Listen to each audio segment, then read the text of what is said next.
Bulletin का बाकायदा आगाज करेंगे इस अहम खबर के साथ। शुगर माफिया के बहुत बड़े मालियाती फ्रॉड, जालसाजी और मनी लॉन्ड्रिंग नेटवर्क का इंकशाफ हुआ है। मसनूई किल्लत और सट्टेबाजी के जरिए चीनी की कीमत को मुसलसल बढ़ाया जा रहा है। आपको बताएं कि शुगर माफिया के बहुत बड़े मालियाती फ्रॉड, जालसाजी और मनी लॉन्ड्रिंग नेटवर्क का इंकशाफ हुआ है। इरफान मलिक हमारे साथ मौजूद है, उनसे तफसीलात जानते हैं। इरफान मलिक, बताइएगा मजीद क्या इंकशाफात सामने आए हैं? जी बिल्कुल, आपको बताना है कि शुगर माफिया के जो बड़े मालियाती फ्रॉड, जिसमें जालसाजी और मनी नेटवर्क, जो मनी लॉन्ड्रिंग का नेटवर्क शामिल था, इसका इंकशाफ हुआ है और FIA की जानिब से इसके ऊपर कार्रवाई के लिए जो की गई, इसमें 32 मोबाइल फोन और लैपटॉप ऐसे थे जिसके अंदर ठोस शवाहिद जो है वो मिल गए और इनमें तमाम जो बड़े ग्रुप थे शुगर माफिया के, उनके नाम जो है वो शामिल हैं और ये तमाम लोग जो रमजान मुबारक में सट्टे के जरिए कीमतें बढ़ाने की साजिश का इंकशाफ जो है वो किया गया है। और इसमें आप बताएं कि आप FIA की जानिब से, जो FIA जोन 1 की जानिब से कार्रवाई की जा रही है, उसमें शुगर जो सट्टा माफिया के जो सरकर्दा अरकान थे, उनके अकाउंट की छानबीन का फैसला किया गया है और इनकी गिरफ्तारियों के लिए अब जो है वो छापे मारे जाएंगे। FIA काम का कहना था कि शुगर माफिया की सरखोबी के लिए जो 20 टीमें तश्कील दी गई हैं जो मनी लॉन्ड्रिंग एक्ट के तहत कार्रवाई करेगी और इस कार्रवाई में तमाम जो बड़ी शुगर इंडस्ट्रीज थी, शुगर मिल माफिया से,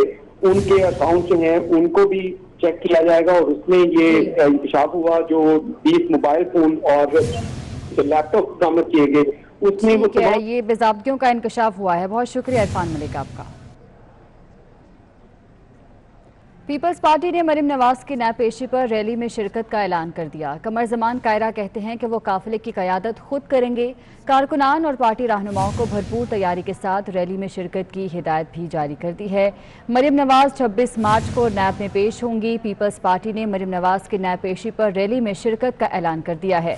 कमर जमान कायरा कहते हैं कि वो काफिले की क़यादत खुद करेंगे। Chairman Peoples Party Bilawal Bhutto ने इस्लामाबाद हाई कोर्ट के फैसले के खिलाफ अपील का ऐलान कर दिया। कहते हैं कि बाला फोरम से रुजू करना हमारा हक है जो हम इंसाफ हासिल करने के लिए इस्तेमाल करेंगे। बिलावल भुट्टो ने वाजे किया कि हमारी पार्टी आइन और पार्लियामान की बालादस्ती पर यकीन रखती है, लेकिन सेनेट में पोलिंग अमल को पार्लिमानी कार्रवाई करार नहीं दिया जा सकता। प्रिजाइडिंग अफसर ने यूसुफ रजा गिलानी के 7 वोट मुस्तरद करके गलत खेल खेला। इंशाअल्लाह यूसुफ रजा गिलानी ही चेयरमैन सेनेट बनेंगे। आपको बताएं कि chairman Peoples Party Bilawal Bhutto Zardari ने इस्लामाबाद हाई कोर्ट के फैसले के खिलाफ अपील का ऐलान कर दिया। कहते हैं कि बाला फोरम से रुजू करना हमारा हक है जो हम इंसाफ हासिल करने के लिए इस्तेमाल करेंगे। बिलावल भुट्टो ने वाज़ेह किया कि हमारी पार्टी आइन और पार्लिमान की बालादस्ती पर यकीन रखती है, लेकिन सेनेट में पोलिंग अमल को पार्लिमानी कार्रवाई करार नहीं दिया जा सकता। प्रिजाइडिंग अफसर ने यूसुफ रजा गिलानी के 7 वोट मुस्तरद करके गलत खेल खेला। इंशाअल्लाह यूसुफ रजा गिलानी ही चेयरमैन सेनेट बनेंगे। कोर्ट में NA 75 डस्का में दोबारा ज़िम्नी इलेक्शन के खिलाफ दरख्वास्त पर समाअत हुई। जस्टिस उमर अता बंदयाल ने नून लीगी उम्मीदवार के वकील से मुखातिब होकर रिमार्क्स दिए कि आपने 23 पोलिंग स्टेशंस के हवाले से दरख्वास्त दी, जबकि इलेक्शन कमीशन ने रिलीफ पूरे हल्के का दे दिया। ये हैरानकुन बात है। हैरानगी ये है कि पोलिंग अमले के साथ पुलिस भी गायब हो गई।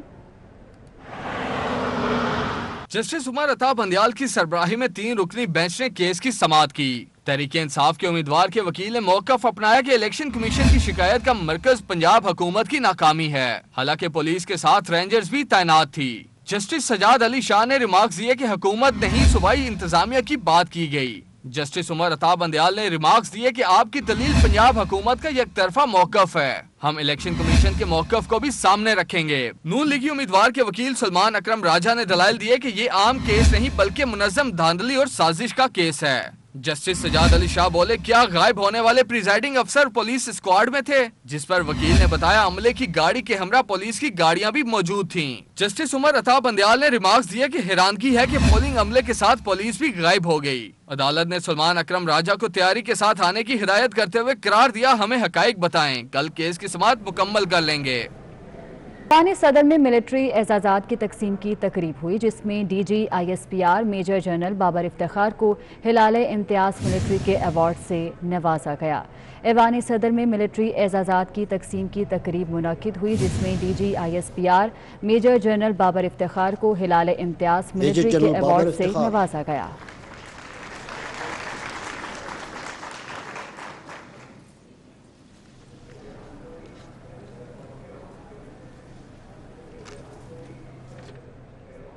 Major general Babar Iftikhar.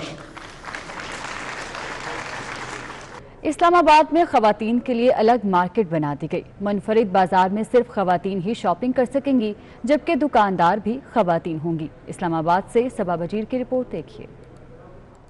इस्लामाबाद में खवातीन के लिए अलग मार्केट कायम कर दी गई, जहां दुकानदार और ग्राहक सिर्फ खवातीन ही होंगी, क्योंकि बाजार में मर्दों का दाखिला ममनू है।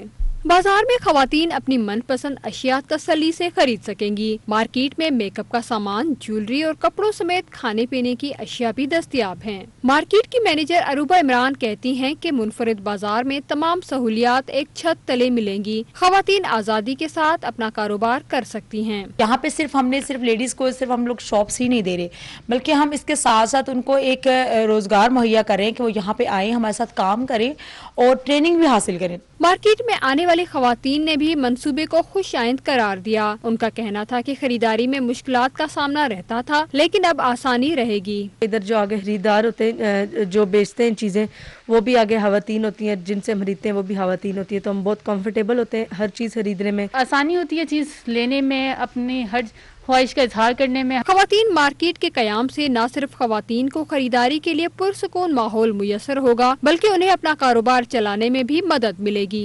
इस्लामाबाद की ये मुनफरिद मार्केट, जहां खरीदार भी खवातीन तो दुकानदार भी खवातीन। इस मार्केट में ब्यूटी पार्लर, जिम, जूतों और कपड़ों समेत चाय पीने के लिए गपशप कैफे भी मौजूद है। कैमरामैन नफीस आरई के हमरा सबा बजीर, 24 न्यूज, इस्लामाबाद। वज़ीर दाखिला शेख रशीद का कहना है कि पीडीएम 11 नहीं 2.5 पार्टियां हैं। कोई 11 पार्टियों के नाम बता दे, 500 रुपए इनाम दूंगा। शेख के 500 रुपए 5000 के बराबर होते हैं। आपने 10-11 पार्टियां बनाई हुई है, मैं 500 रुपए इनाम दूंगा अगर 11 पार्टियों का कोई नाम साफी बता दे। 500 रुपया शेख का 5000 के बराबर होता है, नकद देता हूं। आपने 10-11 पार्टियां बनाई हुई है, मैं 500 रुपए इनाम दूंगा अगर 11 पार्टियों का कोई नाम साफी बता दे। 500 रुपया शेख का 5000 के बराबर नकद देता हूं। दीगर खबरें शामिल करें। फैसलाबाद में एफबीआर ने सेल्स टैक्स चोरी के खिलाफ बड़ी कार्रवाई की है। ऑनलाइन मसनूआत फरोख्त करने वाली ऐप एलो के गोदाम पर छापा मारकर रिकॉर्ड और कंप्यूटर्स तहवील में ले लिया गया है। फैसलाबाद से आपको खबर दे रहे हैं, एफबीआर ने सेल्स टैक्स चोरी के खिलाफ बड़ी कार्रवाई की है। इस कार्रवाई के दौरान ऑनलाइन मसनूआत फरोख्त करने वाली ऐप एलो के गोदाम पर छापा मारा गया है और रिकॉर्ड और कंप्यूटर्स को तहवील में ले लिया गया है। फैसलाबाद में एफबीआर की जानिब से ये कार्रवाई की गई है। सेल्स टैक्स चोरी के खिलाफ ये कार्रवाई हुई है। ऑनलाइन मसनूआत फरोख्त करने वाली ऐप एलो के गोदाम पर छापा मारकर रिकॉर्ड और कंप्यूटर्स तहवील में ले लिया गया है। उमैर अजमत हमारे साथ मौजूद हैं, उनसे इस कार्रवाई का मजीद अहवाल जान लेते हैं। उमैर, अपडेट कीजिएगा।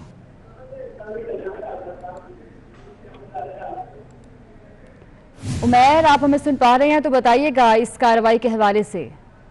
जी, फेडरल बोर्ड ऑफ रेवेन्यू की जानिब से सेल टैक्स की चोरी के खिलाफ बड़ी कार्रवाई की गई है और ऑनलाइन मसनूआत फरोख्त करने वाली ऐप जो है एलो के गोदाम पर छापा मारा गया है। एफबीआर हुकाम के मुताबिक एलो नामी जो ऐप है वो सालाना अरबों रुपए का कारोबार कर रही थी, अरबों रुपए की अशिया फरोख्त की जा रही थी, मगर इस पर जो 17% सेल टैक्स बनता है वो अदा नहीं किया जा रहा था, जिसकी वजह से कौमी खजाने को भारी नुकसान पहुंच रहा था। और इस सालाना करोड़ रुपए 17% सेल टैक्स आवाम से तो वसूल कर लिया जाता था, मगर एफबीआर को अदा नहीं किया जा रहा था, जिससे कौमी खजाने को सालाना करोड़ों रुपए नुकसान पहुंच रहा था। इसके अलावा कंपनी की जानिब से बैरून मुल्क किए जाने वाले कारोबार से भी लाखों डॉलर जो है वो उनके बैंक अकाउंट में मुंतकिल हुए, मगर उसको भी अपने असासों में जाहिर नहीं किया गया। इसी तरह जो कंपनी का गोदाम था वो एक फैक्ट्री में छुपा कर बनाया गया था, जहां पे करोड़ों रुपए का गारमेंट का स्टॉक मौजूद था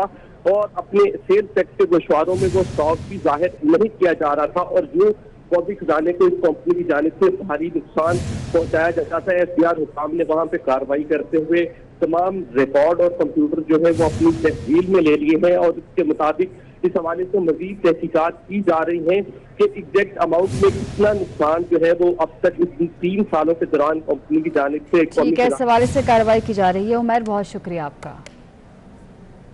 डब्बू का खेल कभी कराची वालों की पहचान था, मगर वक्त के साथ साथ ये खेल भी माजी का हिस्सा बनता गया। इस खेल के बारे में देखते हैं कराची से महमूद रियाज की रिपोर्ट। आज हम आपको एक ऐसे खेल के बारे में दिखाएंगे जिसको देखकर आप यकीनन अपने माजी में खो जाएंगे।